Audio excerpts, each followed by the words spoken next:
James was not in a good mood.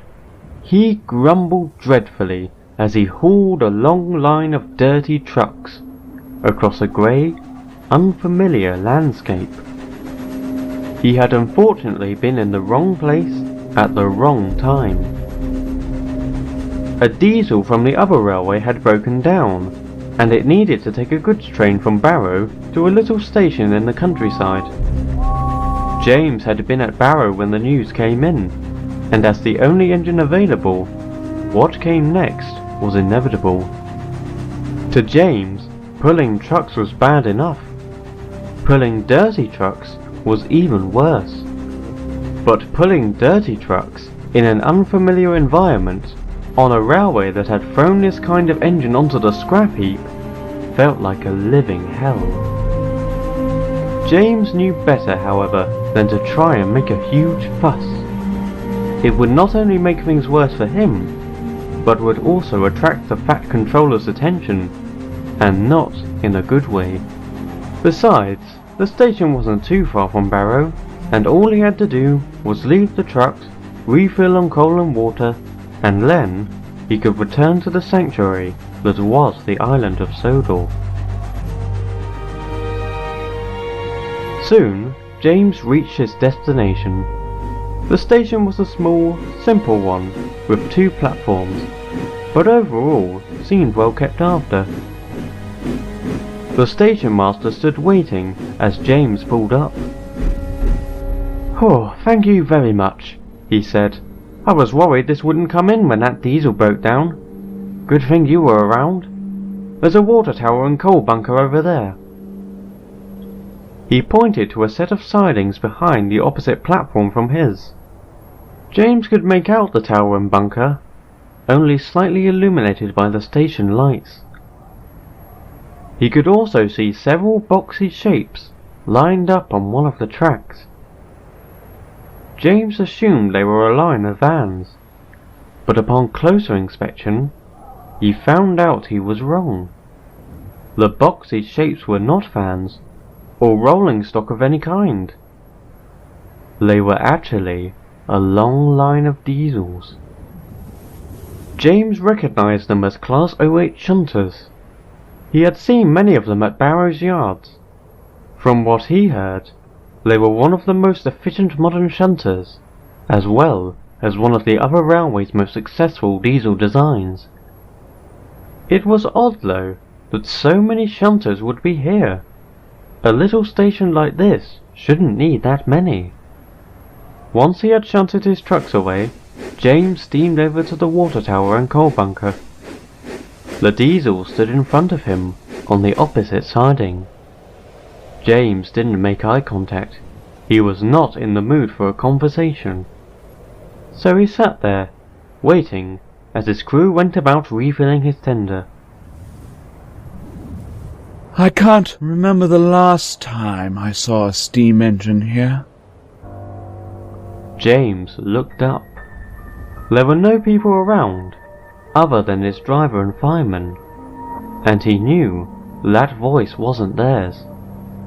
James glanced over at the diesel, at the front of the line, staring blankly at him, its eyes weary and lifeless.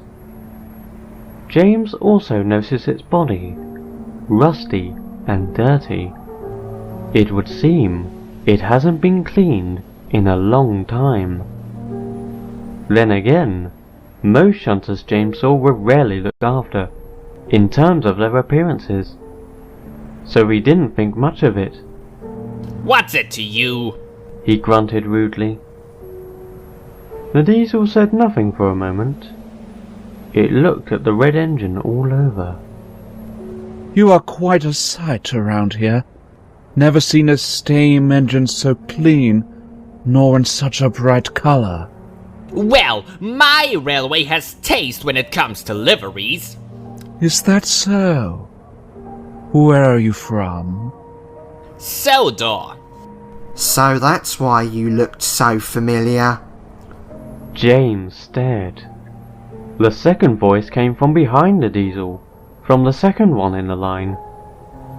It wasn't as rusty as the first, and James could tell it had once been in a black livery.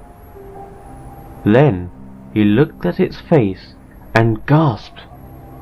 It was a face he had seen before. Diesel? It was him.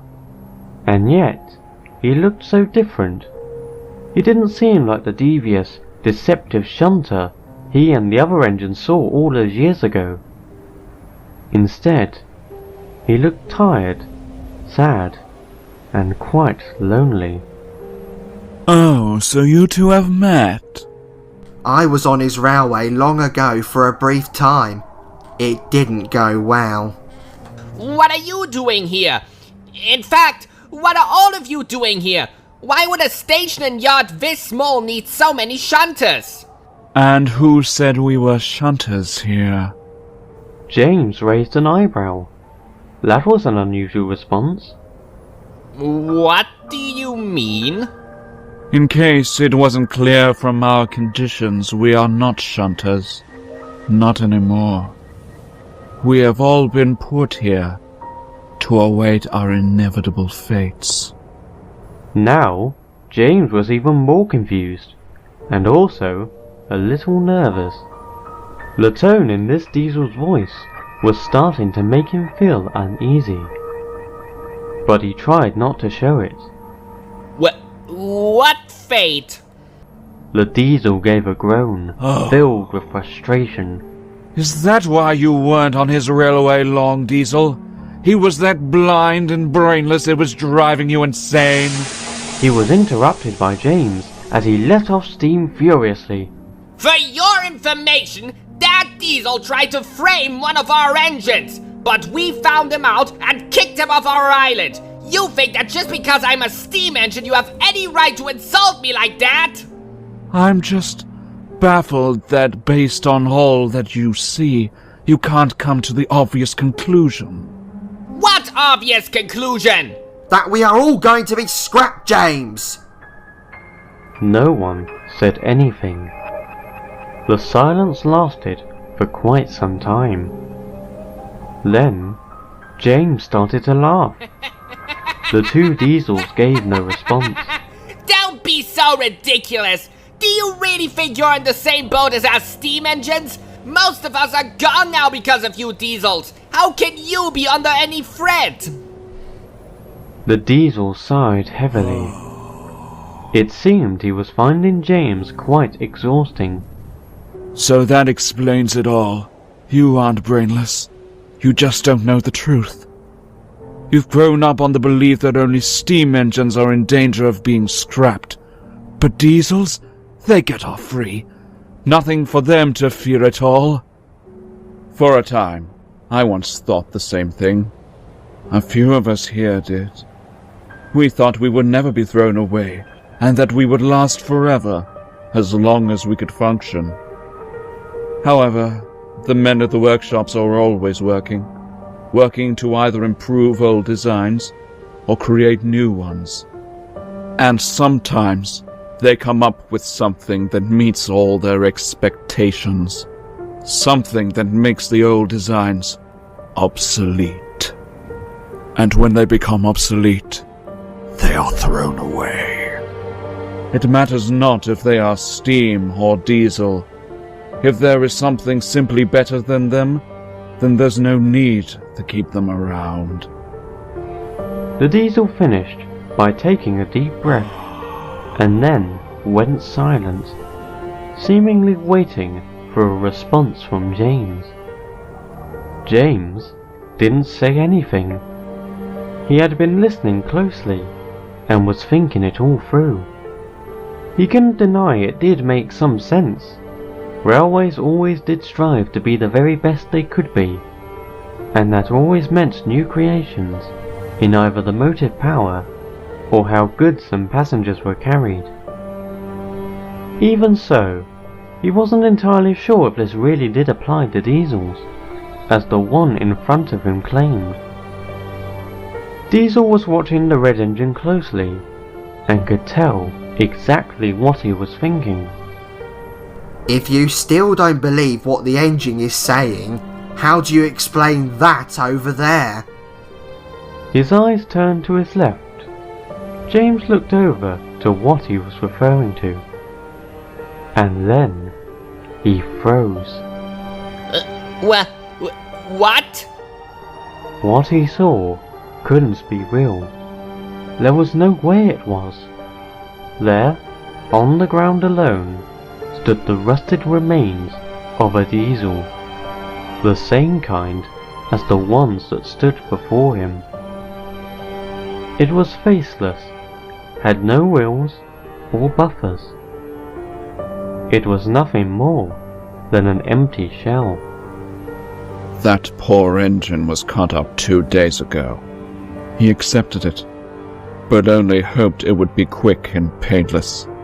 Unfortunately, that isn't how it goes. James felt sick in the boiler. He looked at the long line of diesels, most of which hadn't spoken once, or even responded to anything that had been said. He could only imagine now how they must feel.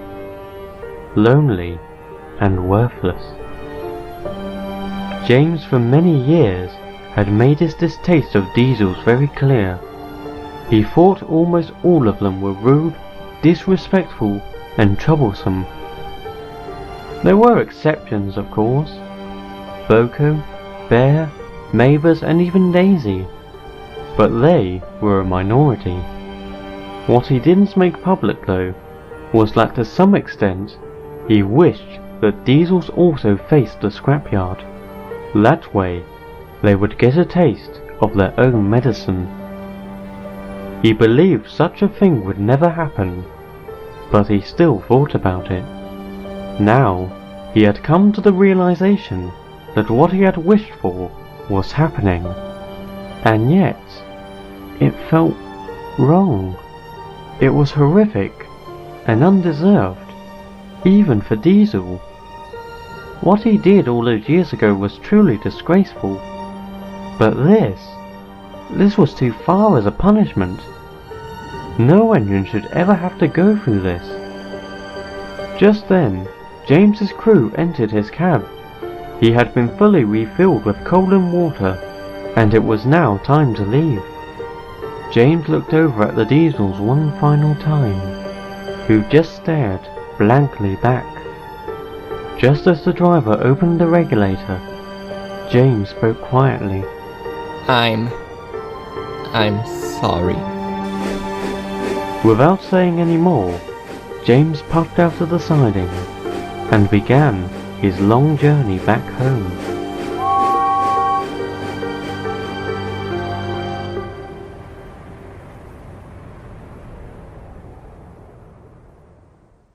It was getting late when James was finally back on Sodor.